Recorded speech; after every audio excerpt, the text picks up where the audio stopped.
सोक्रात यूनान के बहुत बड़े फिलोसोफर थे, विश्वविख्यात। उनसे एक हिंदू संत की मुलाकात हुई और उन दोनों में क्या बातचीत हुई ये बहुत ही दिलचस्प है। तो ये प्रसंग मैंने इस विश्वविख्यात पुस्तक योगी कथामृत से लिया है। योगी कथामृत के लेखक हैं महान संत परमहंस योगानंद जी। तो इसके नोट पर क्या वर्णन है। नमस्कार, मैं हूं विनय बिहारी सिंह। मेरे YouTube channel tea break with Vinay Bihari Singh के साथ आपका बहुत बहुत स्वागत है। आइए चलते हैं और इस दिलचस्प वाकये को के बारे में इस वीडियो में जानते हैं। और आपको बता दें, आप जानते भी होंगे कि सुकरात को मृत्युदंड दिया गया था, उनके विचारों के कारण जहर दिया गया था। ये आप देखें, ये योगी कथामृत से मैं पढ़ रहा हूं। यूसेबियस में सुकरात और हिंदू संत के बीच हुए एक तर्क युद्ध का इस प्रकार वर्णन है। संगीतज्ञ एरिस्टोजेनस भारतीयों के बारे में निम्नलिखित कहानी बताते हैं।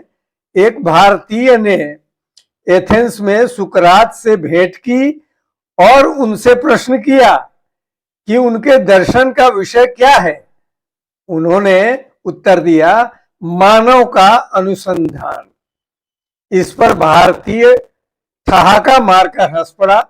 उसने कहा, जिसे ईश्वर का ज्ञान न हो वह मानव का अनुसंधान कैसे कर सकता है।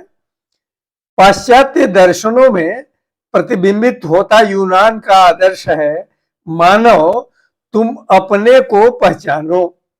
हिंदू कहेगा, मानव तुम अपनी आत्मा को पहचानो। देकार्त का यह तर्क कि मैं सोचता हूं इसलिए मैं हूं, दार्शनिक तत्व की दृष्टि से उचित नहीं है। बुद्धि मानव के चरम अस्तित्व पर कोई प्रकाश नहीं डाल सकती। मानव मन जिस बाह्य जगत की अनुभूति करता है उसी जगत की भांति स्वयं भी नित्य परिवर्तनशील है। अतः वह कभी अंतिम सिद्धांतों को प्रस्तुत नहीं कर सकता। बौद्धिक तृप्ति अंतिम लक्ष्य नहीं है। ईश्वर को खोजने वाला अपरिवर्तनीय सत्य की विद्या की खोज करता है।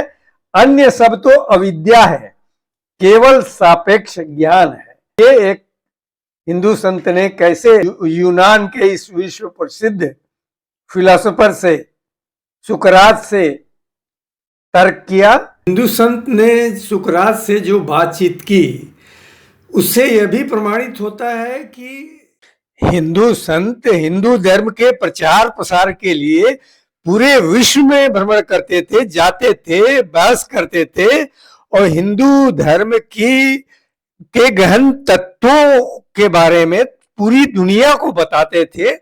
हिंदू धर्म के प्रचार प्रसार का ये बहुत अद्भुत तरीका था और बहुत ही हिंदू संतों का एक वर्ग व्यापक रूप से तथ्यों की जानकारी लेता था। ये एक बहुत ही सुखद चीज है। और देखिए कैसे एक हिंदू संत एथेंस पहुंच गया जो आज ग्रीस की राजधानी है। तो इससे सिद्ध होता है कि हिंदू संत सिर्फ एक जगह आइडल नहीं रहते थे, उसमें से एक वर्ग कुछ तो साधना में लीन रहते थे हिंदू संत, लेकिन कुछ पूरे विश्व में भ्रमण कर विशिष्ट स्थानों पर जाते थे। नमस्कार।